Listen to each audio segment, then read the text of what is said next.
Current ટ્રાન્સફોર્મરમાં phase error સમજાવો. તો કે જે આદર્શ કરંટ ટ્રાન્સફોર્મર જે છે એમાં એક્સાઇટિંગ કરંટ I0 નું મૂલ્ય 0 હોય છે.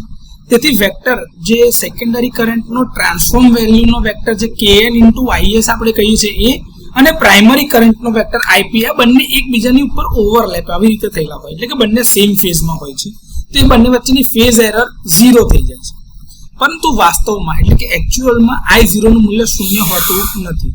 તેથી વેક્ટર Kn_Is અને પ્રાઇમરી કરંટ Ip એ ફેઝમાં નથી હોતા, પરંતુ તેમની વચ્ચે બીટા ડિગ્રીનો ફેઝ તફાવત ઉત્પન્ન થાય છે.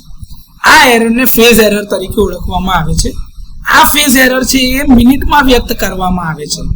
જો વેક્ટર Kn_Is એટલે કે સેકન્ડરી ટ્રાન્સફોર્મ્ડ કરંટનો વેક્ટર Ip એટલે કે પ્રાઇમરી કરંટના વેક્ટર કરતા આગળ હોય એટલે કે લીડિંગ હોય તો એરરને પોઝિટિવ ગણવામાં આવે છે.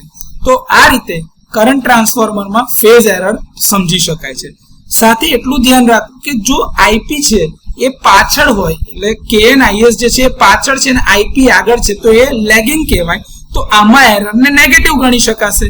અને એ જ રીતે જો બંને ઓવરલેપ થયેલા હશે તો એરર 0 છે એવું કહી શકાશે.